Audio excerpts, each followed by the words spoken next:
हाँ जी। तो अब हमारा नेक्स्ट टॉपिक है एक्टिवेशन एनर्जी ऑफ रिएक्शंस। तो एक्टिवेशन एनर्जी ऑफ रिएक्शंस पढ़ने से पहले मैं बताती हूँ मैं कि तुमने कोलिजन थ्योरी पढ़ी होगी। तो उसमें यह है कि जब कोई रिएक्शन होती है तो हर कोलिजन जो है वो इफेक्टिव कोलिजन नहीं होती, ठीक है। और पहली बात ये, और दूसरी बात ये, रिएक्शन होती क्यों अगर कोलिजन्स होंगे, अगर मॉलिक्यूल्स आपस में कोलाइड करेंगे तो ही रिएक्शन होगी। But her collision effective collision नहीं होती, मतलब हर मॉलिक्यूल कोलाइड करने से रिएक्शन नहीं होती है, ठीक है। तो मतलब हर एक कोलिजन केमिकल रिएक्शन नहीं कराती है। हाँ जी, तो मैंने बताया कि रिएक्शन होने के लिए कोलिजन होना जरूरी है, बट हर कोलिजन इफेक्टिव हो ये जरूरी नहीं है। तो यहाँ पे थोड़ी सी मैंने ये गाथा लिखी है, तो इसको हम पढ़ लेते हैं। For the collision to be effective the colliding molecules must have energy more than a particular value. अब कौन सी कोलिजन इफेक्टिव होएगी? जब जो कोलाइडिंग मॉलिक्यूल्स हैं उनकी एक पर्टिकुलर वैल्यू से ज्यादा वैल्यू होएगी एनर्जी की, ठीक है। अब देखो, अब यहाँ पे मैं सिर्फ कोलिजन्स की बात कर रही हूँ। तुम सोचो अगर किसी का एक्सीडेंट होता है तो हम बाल बाल बच गए, मीन्स थोड़ा सा जस्ट थोड़ा कोलाइड हो, साथ ही ब्रेक्स लग गई, तो कोलिजन इफेक्टिव नहीं थी, ठीक है। बट कई बार हेड ऑन कोलिजन जब बहुत इफेक्टिव कोलिजन होती है तो बहुत ज्यादा भारी नुकसान हो जाता है, क्योंकि वो कोलिजन इफेक्टिव थी। तो सबसे पहली चीज है हमारे पास क्या है कि उतनी एनर्जी होनी चाहिए। कोलिजन जो है रिएक्शन कराने के लिए प्रॉपर एनर्जी होनी चाहिए, ठीक है। तो अब नेक्स्ट है कितनी एनर्जी होनी चाहिए? Minimum energy which the colliding molecules must have in order that the collision between them may be effective is called threshold energy. कितनी मिनिमम एनर्जी होनी चाहिए कि कोलाइडिंग मॉलिक्यूल्स का कोलिजन इफेक्टिव हो, उसको हम बोलते हैं थ्रेशोल्ड एनर्जी। अब देखो, बट तुम्हें पता है कि रूम टेम्परेचर पे सारे मॉलिक्यूल्स के पास एनर्जी जो है वो थ्रेशोल्ड एनर्जी नहीं होती, ठीक है। तो क्या एनर्जी होती है? या तो थ्रेशोल्ड एनर्जी से कम होती है, ठीक है। At room temperature most of the reactive molecules have energy less than the threshold value. Threshold value से कम एनर्जी होती है, ठीक है। तो यहाँ पे हम क्या करते हैं, यहाँ पर हम क्या करते हैं, एनर्जी जो है वो सप्लाई करते हैं, ठीक है। एनर्जी जो है वो हीट लाइट, जैसे हम तो बताओ कुछ रिएक्शंस को हम हीट करते हैं, हीट लाइट एक्सेट्रा की फॉर्म में हम एनर्जी सप्लाई करते हैं, सो दैट उनकी एनर्जी या तो थ्रेशोल्ड एनर्जी के बराबर हो जाए, या फिर जरूरी नहीं हम थ्रेशोल्ड एनर्जी से ज्यादा भी हो जाती है, ठीक है। तो सो दैट वो रिएक्ट करना स्टार्ट कर दे। अब हमने एनर्जी सप्लाई कर दी। अब जो मिनिमम एक्स्ट्रा अमाउंट एनर्जी है जो एब्जॉर्ब की है रिएक्टेंट मॉलिक्यूल्स ने, सो दैट उनकी एनर्जी थ्रेशोल्ड के बराबर हो जाए, मींस ये जो हम एनर्जी सप्लाई कर रहे हैं हीट लाइट की फॉर्म में, ठीक है, उसको हम बोलते हैं एक्टिवेशन एनर्जी, ठीक है। थ्रेशोल्ड एनर्जी क्या है? जो मॉलिक्यूल्स के पास ऑलरेडी है।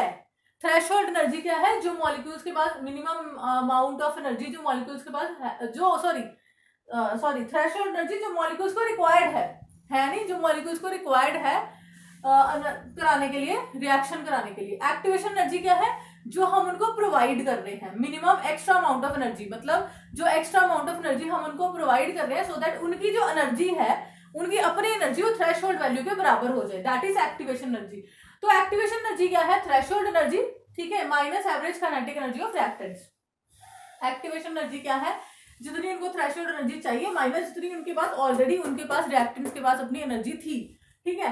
अब देखो, जितनी कम एक्टिवेशन एनर्जी चाहिए, मतलब उनके पास ऑलरेडी थ्रेशोल्ड वैल्यू के बराबर बराबर एनर्जी है। सपोज उसको 10 एनर्जी चाहिए, 10 जो है एनर्जी चाहिए, जो भी एनर्जी के यूनिट्स है जो भी है, ठीक है 10।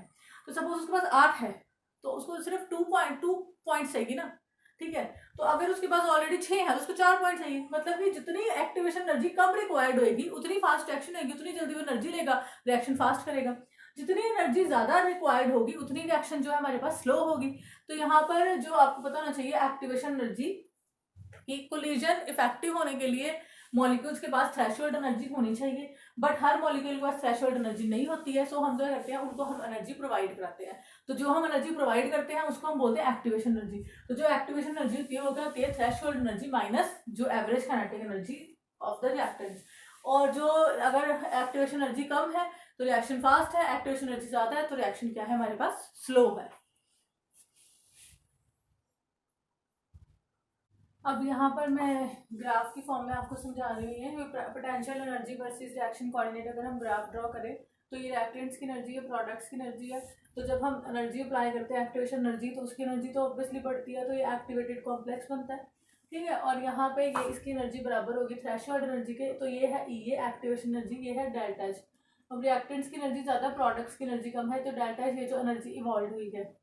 तो ये जो रिएक्शन प्रोफाइल है ये एक्सोथर्मिक रिएक्शन के लिए है, ठीक है। एक्सोथर्मिक रिएक्शन के लिए है रिएक्टेंट्स, क्योंकि जो है सॉरी एक्सोथर्मिक रिएक्शन में क्या होता है, एनर्जी जो इवॉल्व होती है, ठीक है। तो यहाँ पर डेल्टा एच और डेल्टा ई भी लिखा हो सकता है, डेल्टा एच और डेल्टा ई। तो इस केस में देखो प्रोडक्ट्स की एनर्जी और रिएक्टेंट्स की एनर्जी ज़्यादा, तो यहाँ पर डेल्टा एच जो है नेगेटिव आ जाएगा आपके लिए एक्सोथर्मिक रिएक्शन में।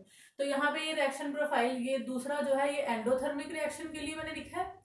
तो ये एंडोथर्मिक रिएक्शन के लिए देखो रिएक्टेंट्स की एनर्जी और प्रोडक्ट्स की एनर्जी, तो यहाँ पर ये सेम है बाकी एक्टिवेटेड कॉम्प्लेक्स। तो जब हम रिएक्टेंट टू प्रोडक्ट चेंज करते हैं तो ये जो एनर्जी है एक्टिवेटेड कॉम्प्लेक्स हमारे पास बनता है। तो यहाँ पर देखो यहाँ पे प्रोडक्ट की एनर्जी ज़्यादा है एज कम्पेयर टू रिएक्टेंट्स, तो यहाँ पर हमारी डेल्टा एच की वैल्यू जो है वो क्या आएगी, पॉजिटिव आएगी। कई बार डायरेक्ट ये क्वेश्चन आ जाता है डेल्टा एच जो है उसकी वैल्यू, ठीक है, पॉजिटिव है delta H for exothermic reaction and delta H for endothermic reaction. तो अब यहाँ पर देखो potential energy versus reaction coordinate ऐसा ग्राफ दिया हो, आपको पूछा हो रिएक्शन कौन सी है, तो सबसे पहली बात है ये रिएक्शन तो आपको पता है एक्सोथर्मिक है, ठीक है। अगर ये ऊपर होता ऐसा ग्राफ होता तो एंडोथर्मिक रिएक्शन होती।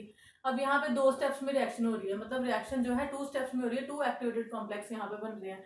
अब फर्स्ट स्टेप जो है, फर्स्ट स्टेप में क्या हो रहा है देखो, फर्स्ट स्टेप में हमें कम एनर्जी चाहिए, तो फर्स्ट स्टेप जो है ये फर्स्ट स्टेप है, ये सेकंड स्टेप है। तो फर्स्ट स्टेप में एक्टिवेशन एनर्जी रिक्वायर्ड लेस है, तो first step is fast and second step is low. तो ऐसा भी आपको क्वेश्चन आएगा, ऐसा potential energy versus reaction coordinate का ग्राफ दिया होगा, पूछा होगा ये मतलब reaction exothermic endothermic, exothermic first step fast second slow, ठीक है, एंडोथर्मिक फर्स्ट ये। तो आपको यहाँ से ये पता होनी चाहिए कुछ चीजें कि एक्टिवेशन एनर्जी ज्यादा चाहिए तो रिएक्शन स्लो होगी, एक्टिवेशन एनर्जी कम चाहिए तो रिएक्शन फास्ट रहेगी, ठीक है। और एक्सोथर्मिक एंडोथर्मिक का ग्राफ भी आपको ऐसा ही करना है।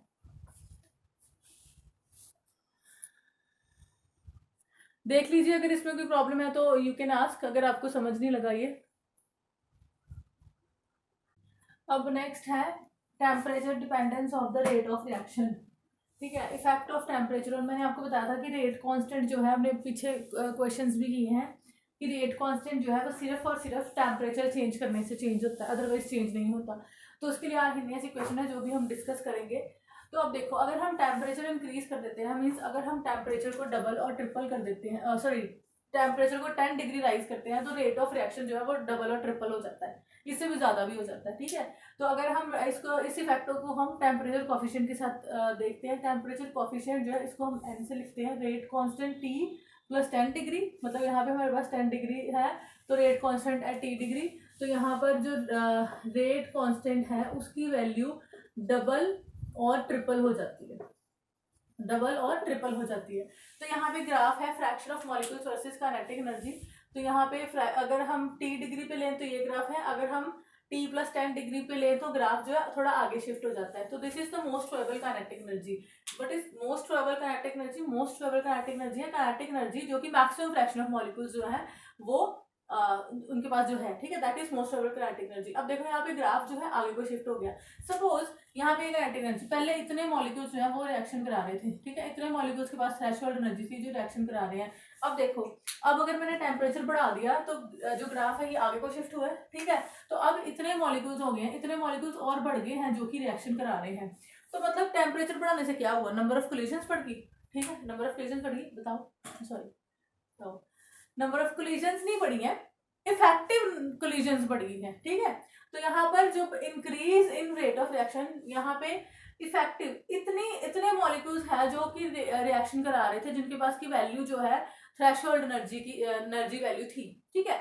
अब वो मॉलिक्यूल्स जो है जिनकी इफेक्टिव कोलिजन है वो बढ़ गए हैं। मतलब जब हम रेट ऑफ रिएक्शन क्यों इंक्रीज हो रहा है, increase in rate of reaction with rise in temperature is due to increase in total number of effective collisions and not due to increase in total number of collisions. Effective collisions बढ़ती है, total number of collisions का इससे कोई लेना देना नहीं है, क्योंकि जितनी इफेक्टिव कोलिजन्स ज्यादा होंगी उतनी हमारे पास रिएक्शन ज्यादा होंगी। अब टेम्परेचर इंक्रीज करने से क्या होता है, मोस्ट प्रोबेबल काइनेटिक एनर्जी बढ़ गई, ठीक है।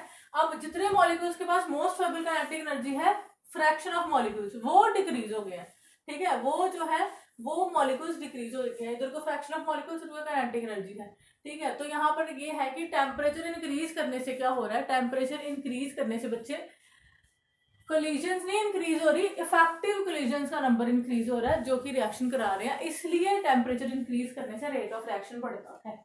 अब हम डिस्कस करेंगे आर्हेनियस इक्वेशन। अब हमारे पास ये आर्हेनियस इक्वेशन है, k is equal to a e की power minus E A upon R T. This is Arrhenius equation. ठीक है, तो ये जो आर्हेनियस इक्वेशन है उसमें a क्या है, a is pre exponential factor, a is pre exponential factor और ये कांस्टेंट है। इसको हम फ्रीक्वेंसी फैक्टर भी बोलते हैं। क्यों बोलते हैं? Because it gives frequency of binary collisions of reacting molecules per second per litre. ठीक है, ये क्या है, energy of activation, R gas constant है, टी एब्सोल्यूट टेम्परेचर है। ए और ये ए को हम आर्हेनियस पैरामीटर्स भी बोलते हैं। ई की power minus E upon R T जो है ये हमें बताता है फ्रैक्शन ऑफ मॉलिक्यूल्स जिनकी एनर्जी इक्वल है या ग्रेटर देन है activation energy, N E upon N T. तो इसमें एन ई क्या है, number of molecules with energy E, and N T क्या है, total number of molecules.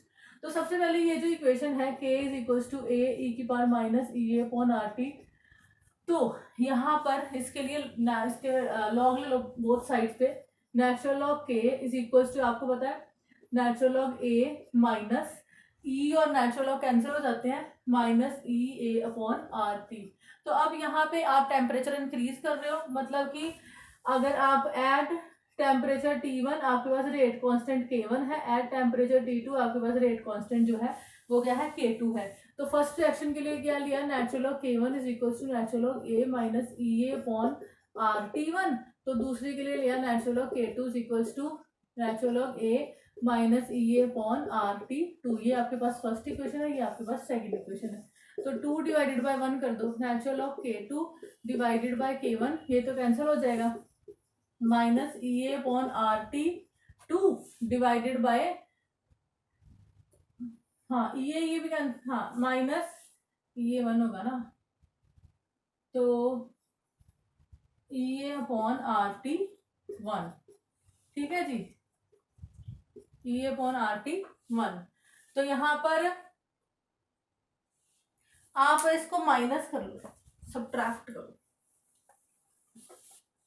Minus करो, natural of K2 minus natural of K1 is equals to minus E A upon R T 2 minus minus E A upon R T 1। तो यहाँ पे natural of K2 divided by K1 आपको पता है log m minus N log m over n, तो ये आ गया minus E A upon R T 2 plus E A upon R T 1। तो यहाँ से तुम natural of K2 divided by K1 E A upon R तुम कॉमन निकालो, तो बच क्या गया 1 upon T1 minus 1 upon T2। ठीक है जी, उसके बाद देखो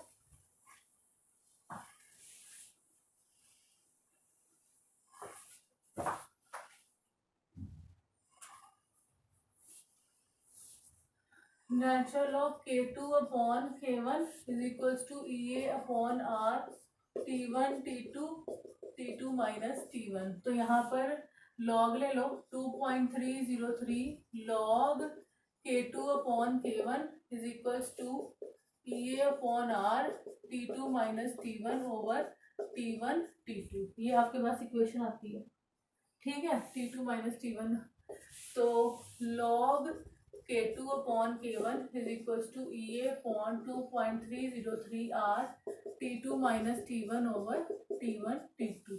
तो ये आपके पास ये भी है एक फॉर्म आर्हेनियस इक्वेशन की, एक ये फॉर्म है आर्हेनियस इक्वेशन की, एक ये फॉर्म है आर्हेनियस इक्वेशन की। तो ये है आपके पास आर्हेनियस इक्वेशन। तो आर्हेनियस इक्वेशन आपको क्या बताता है, हाँ जी, टेम्परेचर चेंज करने से रेट कांस्टेंट जो है वो कैसे चेंज होता है।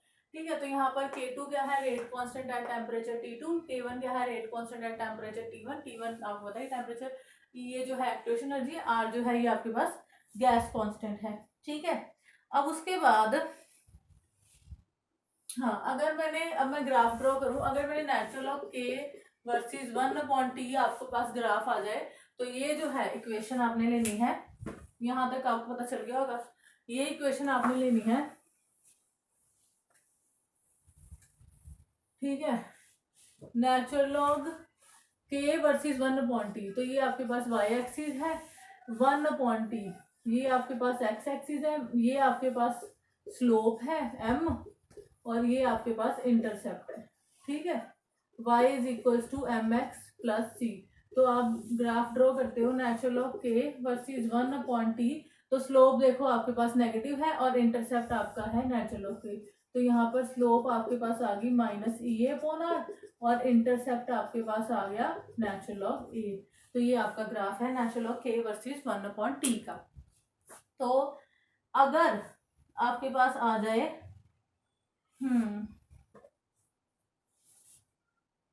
नेक्स्ट, अगर आपके पास ग्राफ आ जाए लॉग के वर्सेस 1/t। नेक्स्ट आपके पास ग्राफ आ जाए, ये तो था नेचुरल लॉग के वर्सेस 1/t। अगर आपके पास ग्राफ आपके पास आ गया जी लॉग के वर्सेस 1/t, तो ये इक्वेशन उठाओ 2.303 log k is equals to 2.303 log a minus ये पॉन RT, ये कर देंगे। तो log k is equals to 2.303 over 2.303 log a, यहाँ पे भी आएगा ओवर 2.303 RT। तो ये कैंसिल हो गया, इक्वेशन क्या बची आपके पास log k is equals to log a minus EA upon 2.303 RT। तो नेक्स्ट आपने ग्राफ ड्रॉ करना है। तो यहाँ पर देखो log k आप क्या ले लोगे, y एक्सिस। ठीक है, ये इक्वेशन है ना, y is equals to mx plus C. तो log k आपके पास क्या आ गया, y एक्सिस। ठीक है, और 1/t यहाँ पे ये क्या आ गया आपके पास x एक्सिस। इसके साथ ये जो टर्म है ये क्या आ गई आपकी स्लोप, और ये क्या आ गया आपके पास इंटरसेप्ट। ठीक है जी, तो आपका ग्राफ क्या हो जाएगा log k versus 1/t। log k versus 1/t, तो स्लोप क्या आ गई आपकी, इंटरसेप्ट है, log a स्लोप नेगेटिव है तो ग्राफ ऐसा आएगा। तो स्लोप आपके पास क्या आ गई -EA/2.303 और इंटरसेप्ट क्या आ गया आपके पास is equals to log a। Intercept क्या आ गया आपके पास log a। ये है आपके इसके ग्राफ्स जो हैं, जर्नल से 2-3 ग्राफ जो है आपके ये।